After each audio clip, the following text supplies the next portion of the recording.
Mis mortales favoritos, Amos Hidalgo Acosta por acá. Y en esta ocasión traemos una cápsula que es consecuente a la cápsula anterior acerca de la inspiración. Recuerden que presenté 6 teorías acerca de la inspiración bíblica o cómo se interpretan, ¿sí? Hay algunos que dicen la Biblia no es inspirada. Y entonces solamente se casan con una teoría y la niegan. Pero hay que ser responsables, hay que ser honestos. Lo mismo sucede con la inerrancia. Hay quienes niegan la inerrancia. Bueno, la pregunta sería, ¿qué entiendes por inerrancia? La dinámica va a ser la misma. Vamos a analizar las diferentes teorías sobre la inerrancia bíblica para ver de qué se trata esto. Teoría número 1, la inerrancia completa. La exposición de la teoría es la siguiente. La Biblia es completamente verdadera en todo lo que enseña y en todo lo que afirma. Esto se extiende tanto a las áreas de la historia como de la ciencia. Aunque reconoce que la Biblia no tiene un propósito primario de presentar información exacta acerca de la historia o acerca de la ciencia, sin embargo, la Biblia pues trata temas que desde la ciencia y desde la historia pueden ser honestamente totalmente debatibles. Muy bien, esta es la primera teoría, que la Biblia es completa, totalmente inerrante, ¿sí? Es decir, que no contiene errores, que no contiene, dirán algunos, discrepancias y dirán otros contradicciones, ¿sí? Pero al final todo tiene que ver con si la Biblia es verdad o no es verdad, ¿sí? Y voy a ir explicando más adelantito cómo entender o cómo deberíamos entender e interpretar correctamente la Biblia, ¿sí? Pero esta es la primera teoría. La Biblia es completamente inerrante, ¿sí? Teoría número 2. La inerrancia limitada, es decir, no es completamente, no es totalmente inerrante, pero sí en cierta porción, en cierta medida, sí lo es.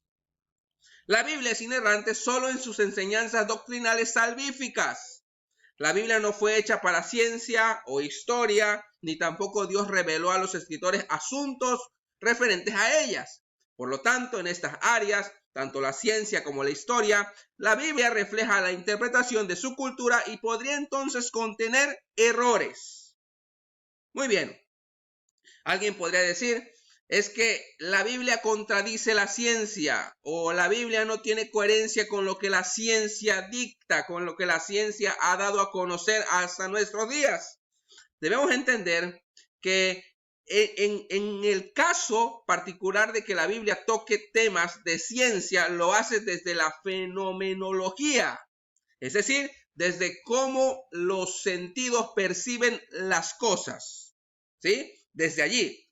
Aunque teniendo siempre presente que si la Biblia toca algún tema que esté relacionado con la historia o con la ciencia, siempre lo hace desde un filtro teológico y siempre va a ser así, porque el propósito de la Biblia es teológico, siempre. Como producto literario surge, nace y es escrito y preservado por los copistas precisamente por su aporte y por su significado teológico, no por los aportes que traiga a la ciencia o a la historia, ¿verdad? Hay que ser honestos. La teoría número 3 es la inerrancia de propósito. La Biblia no tiene errores en lograr su propósito primario, el cual es traer a las personas a la comunión personal con Cristo. Las escrituras, sin embargo, son inerrantes solo en que cumplen su propósito primario, no por ser reales o exactas en lo que aseveran. Bueno, esto me recuerda mucho a lo que hablábamos en el video de la inspiración.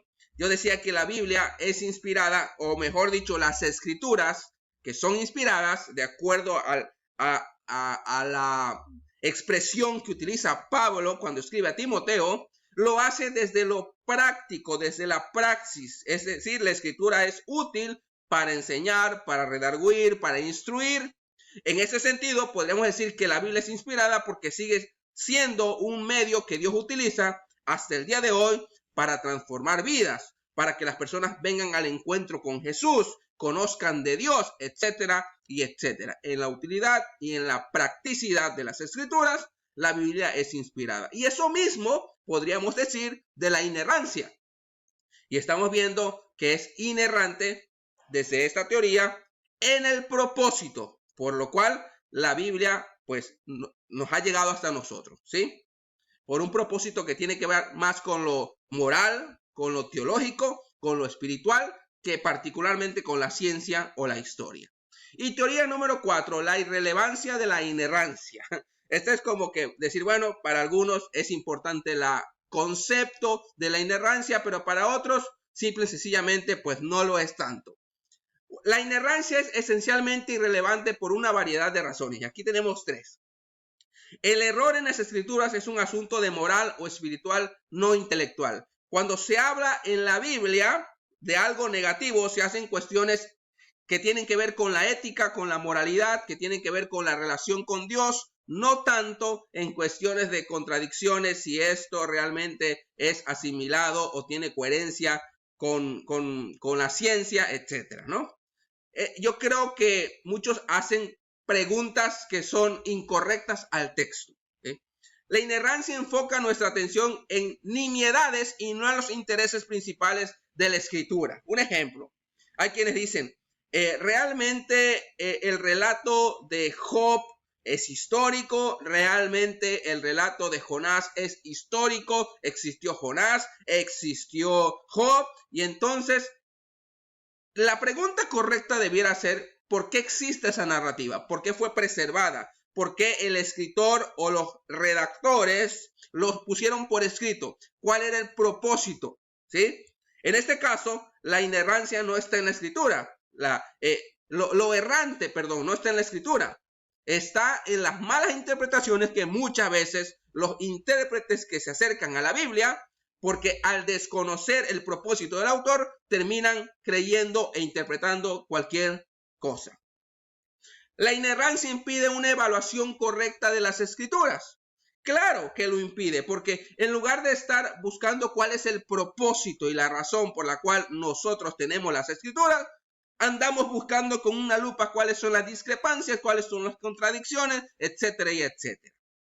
Y entonces terminamos acercándonos al texto con preguntas incorrectas. Para ir cerrando esto, voy a hablar el enfoque errante de la fuente, y esto es de Edward Carnell, que también viene en este libro, que es el que estamos teniendo como manual o como libro de texto para estas cápsulas. La inspiración garantiza solo una reproducción exacta de las fuentes que el escritor bíblico empleó, pero no una corrección de ellas. Recuerden que las escrituras fueron escritas y preservadas por hombres, no por ángeles. Así, si la fuente contenía una referencia equivocada, el escritor bíblico registró ese error, tal como estaba aquella, obvio.